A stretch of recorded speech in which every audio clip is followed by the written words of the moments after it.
온오프라인으로 함께 예배드리는 모든 분들을 진심으로 환영합니다.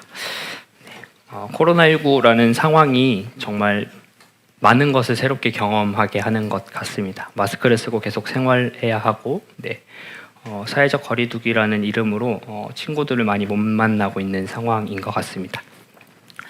설교를 해야 되는 상황에서 혼자 마스크를 벗고 있어서 되게 죄송스럽게 생각을 하고요. 카리스 분들이 마스크를 쓰고 찬양을 해주셔서 너무 감사합니다. 이렇게 설교 연습을 이렇게 시간을 재고 해봤는데 한 10분에서 15분 사이 안에 끝날 것 같으니까 조금만 참아주시면 바로 끝날 것 같습니다. 편집점 잡고요. 오늘 말씀은 그리스도인으로 산다는 것이라는 제목으로 질문으로 시작됩니다. 우리는 흔히 예수 그리스도인, 예수를 믿는 사람이라는 말에 붙으면 마치 우리가 예수님을 믿지 않는 사람들보다 뭔가 특별한 다른 삶의 모습을 보여야 한다라고 생각하면서 부담을 갖게 됩니다. 그러면서도 그 행동이 무엇인가라고 질문하면 어렴풋이 알고만 있고 막상 그 삶이 어떠한 삶인지 쉽게 답을 하거나 직접 삶으로 살아내는 경우는 못하는 것 같습니다. 그리스도인으로서 다른 사람과 구별된 삶을 산다는 것은 어떤 의미일까? 우리는 정말로 그렇게 살 수 있을까? 아니면 그렇다면 구체적으로 그 삶은 어떠한 삶인가? 라는 질문을 가지고 오늘 말씀을 함께 나눠보려고 합니다. 다 아시겠지만 오늘 말씀도 역시 나쁜 그리스도인이라는 말씀을 전제로 함께 나누려고 합니다. 4년째 하고 있는 말씀인데요. 한번 찾아보시면 나중에 조회수를 올려주시면 감사하겠습니다. 이야기하지만 나쁜 그리스도인이라는 의미는 우리는 이미 구원받은 존재이고 하지만 여전히 우리는 죄를 지을 수밖에 없는 존재라는 것을 의미합니다. 그리고 이것이 우리의 정체성이 되어야 한다라고 이야기했습니다. 다른 말로 표현하면 많이 들어본 의인인 동시에 죄인이라는 의미입니다. 우리가 실패할 수밖에 없으나 여전히 다시 그리스도인으로 살아갈 수 있는 존재라는 것을 알려주는 단어입니다. 한번 실패했다고 완전히 포기할 필요가 없는 존재라는 의미입니다. 그러니 각자의 자리에서 할 수 있는 하나님이 기뻐하시는 삶을 살아야 한다라고 말했습니다. 그것에 이어서 우리는 선을 넘어서 남을 용서하고 누군가의 편을 들어주어야 한다라고 이야기했습니다. 그리고 오늘 그 세 번째로 예배에 대해서 함께 나누려고 합니다.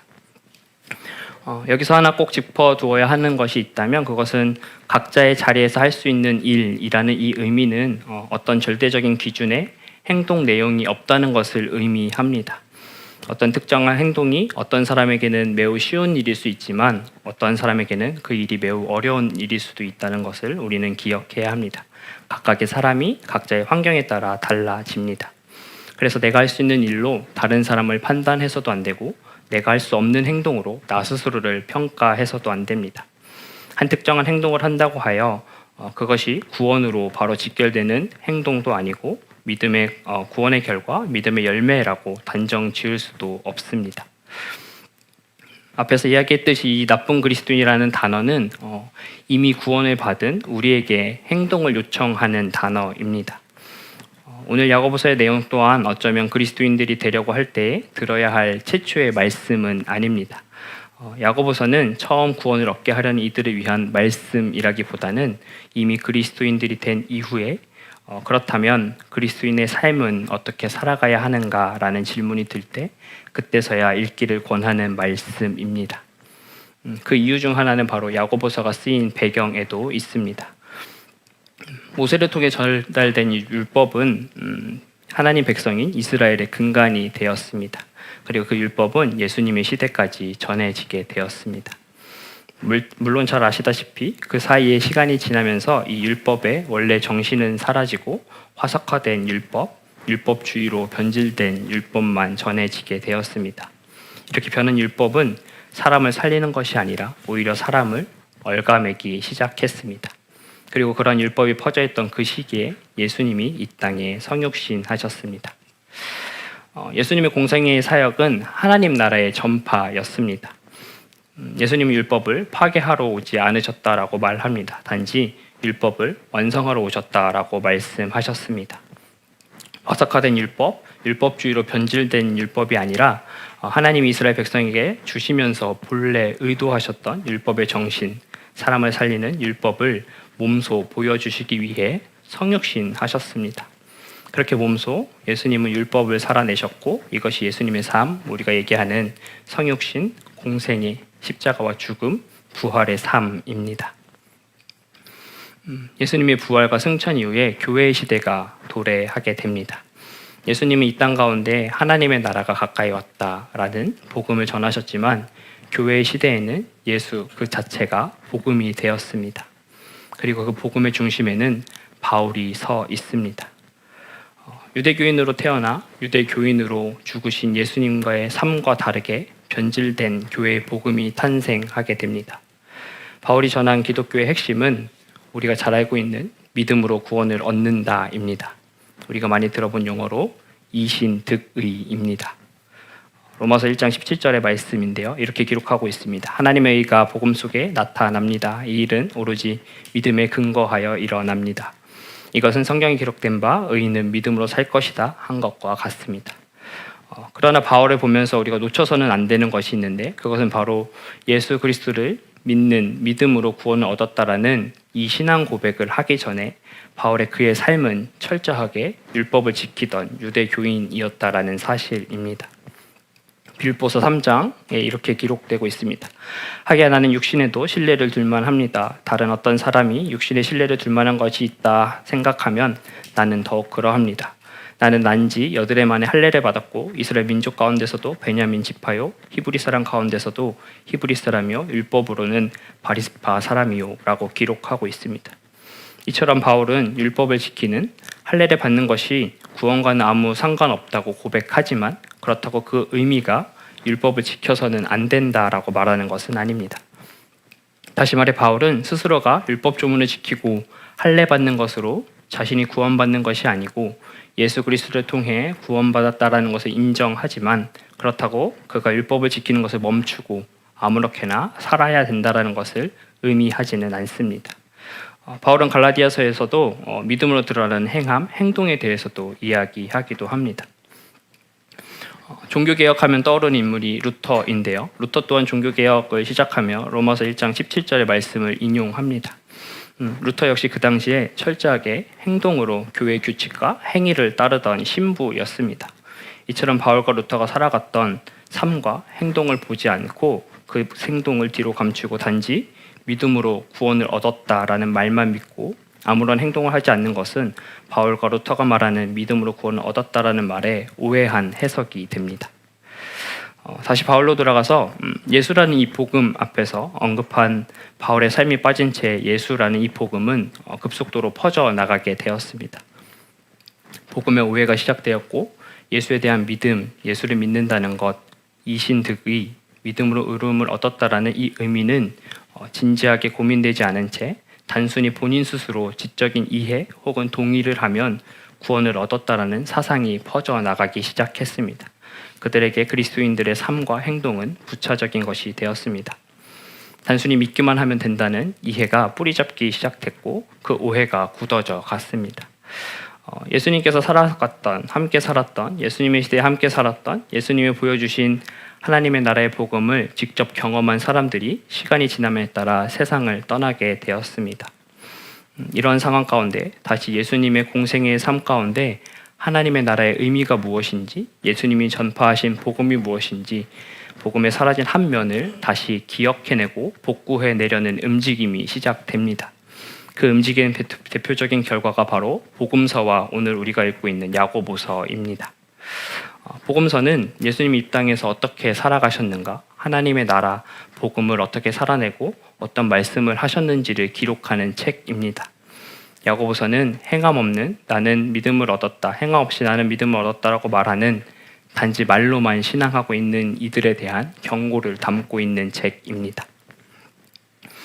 여기서도 앞에서 말한 것 같이 중요한 한 가지 사실이 있는데 그것은 야고보서에서 언급하는 이 행함도 구원을 얻기 위한 전제 조건으로 언급되고 있지 않다라는 것입니다. 야고보서에서 강조하는 이 행함도 결국 믿음의 결과, 열매로 등장합니다. 믿는다면, 믿음을 얻었다면 그 결과로 자연스럽게 행동으로 드러나야 한다라는 것을 말합니다. 다시 말해 정말 이신득의 믿음으로 구원을 얻은 사람의 행동은 자연스러운 결과이니 믿음을 얻었다는 이들에게 행함으로 당신의 믿음 얻음을 증명해 보이라고 야고보서는 이야기하고 있습니다. 이 행함은 알면서 시작됩니다. 야고보서는 이러한 것을 선후 관계를 거울을 바라보는 사람에 비유하고 있습니다. 오늘 읽은 말씀인데요. 23절 말씀을 세 번역으로 같이 읽어보겠습니다. 시작. 말씀은 듣고 행하지 않는 사람은 있는 그대로 자기의 얼굴 거울 속으로 들여다보기만 하는 사람과 같습니다.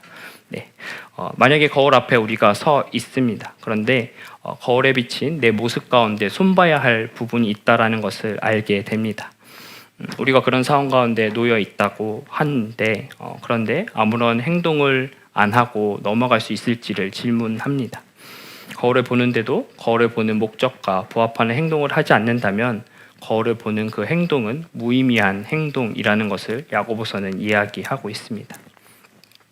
결국 예수 그리스도의 믿음을 얻고 그 삶을 살겠다고 다짐하며 그 삶이 어떤 삶인지를 듣고 알고 있으나 그 삶을 살지 않는 사람과 거울을 보고도 아무런 행동을 하지 않는 사람은 동일한 사람입니다. 야고보서는 이런 사람을 행함이 없는 믿음을 가진 사람이라고 얘기합니다. 이런 상태에 존재하는 그리스도인들이 지적하면서 야고보서의 저자는 그러면 그런 믿음이란 믿음이 없는 것이나 마찬가지가 아닌가라고 질문하며 독자들에게 이야기를 계속하고 있습니다. 그렇다면 야고보서에서 말하는 이 믿음에서 오는 행위는 무엇인가라는 질문을 하게 됩니다. 그런 삶은 어떠한 삶인가라는 질문입니다. 우리는 어떠한 행함으로 그리스도인임을 믿음을 얻은 자임을 증명할 수 있을까라는 질문입니다. 그런데 오늘 읽은 그 말씀의 뒷부분을 보면 조금은 힘이 빠지는 내용이 기록되어 있습니다. 첫 번째로는 고난을 겪고 있는 고아와 과부를 돌보아 주는 것입니다. 그리고 두 번째로는 새 속에 물들지 않는 것입니다. 가장 기본적이고 원론적인 말을 야고보서 저자는 전하고 있습니다. 너무나도 뻔하고 너무나도 단순하고 아니 어쩌면 기독교인이 아닌 사람이라도 교회를 다니지 않는 사람도 복음이 무엇인지 알지 못하는 사람도 충분히 할 수 있는 행동을 야고보서는 기록하고 있습니다. 그리고 그것이 하나님이 기뻐하시는 경건이라고 이야기하고 믿는 자들의 결과로 따라오는 행동이라고 말하고 있습니다. 사실 율법이 핵심에 등장했던 내용과 대상 그리고 예수님이 이 땅 가운데서 사시면서 행하셨던 그 사역 중심에 있었던 대상과 내용도 동일합니다.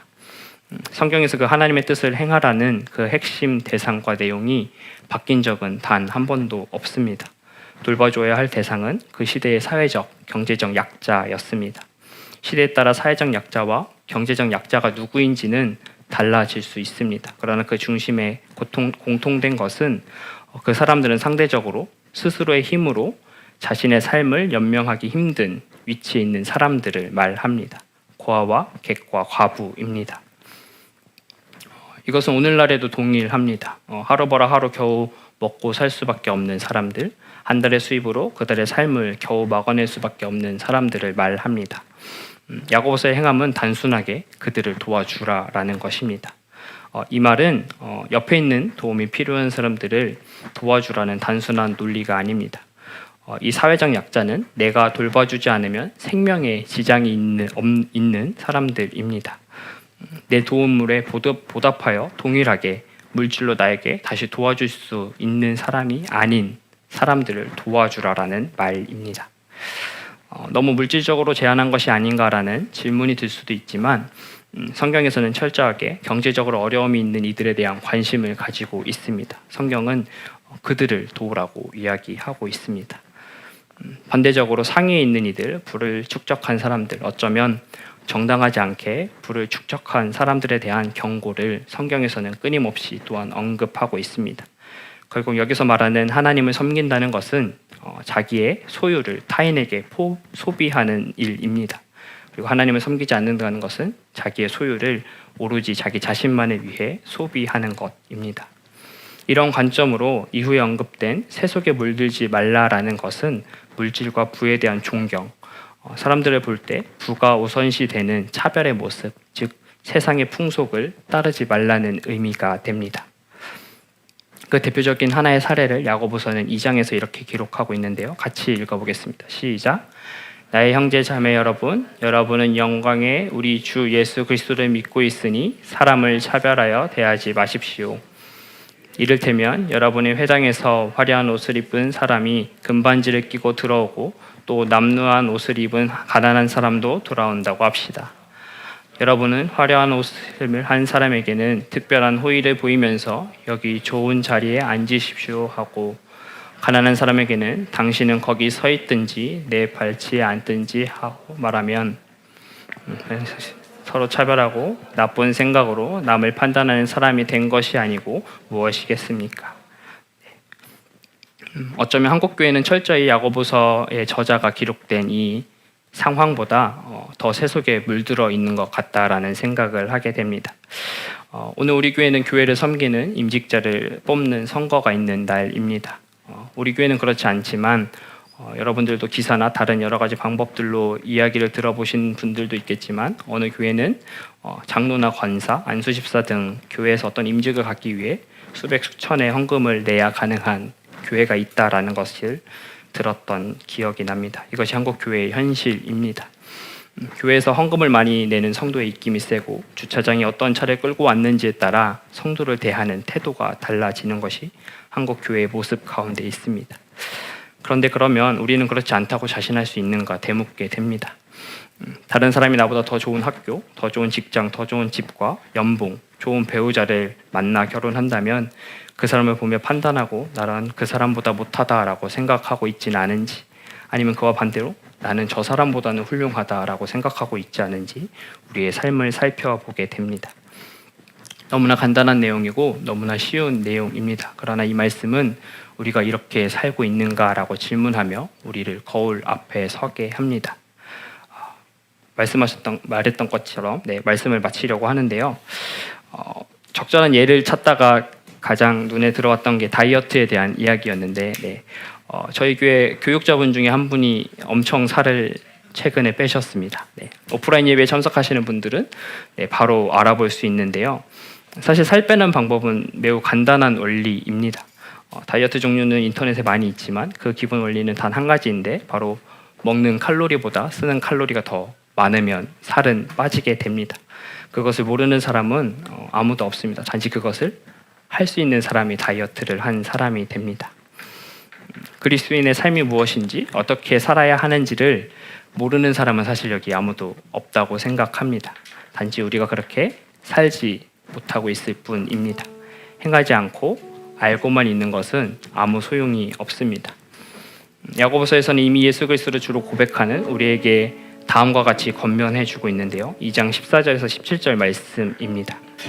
같이 읽어볼까요? 시작. 나의 형제자매 여러분, 누가 믿음이 있다고 말하면서도 행함이 없으면 무슨 소용이 있겠습니까? 그런 믿음이 그를 구원할 수 있겠습니까? 어떤 형제나 자매가 헐벗고 그날 먹을 것조차 없는데 여러분 가운데 누가 그들에게 말하기를 평안히 가서 몸을 따뜻하게 하고 배부르게 먹으십시오 하면서 말만 하고 몸에 필요한 것들을 주지 않는다고 하면 무슨 소용이 있겠습니까? 이와 같이 믿음에 행함이 따르지 않으면 그 자체만으로 죽은 것입니다. 이 시간 다 같이 결단의 찬양 드리겠습니다.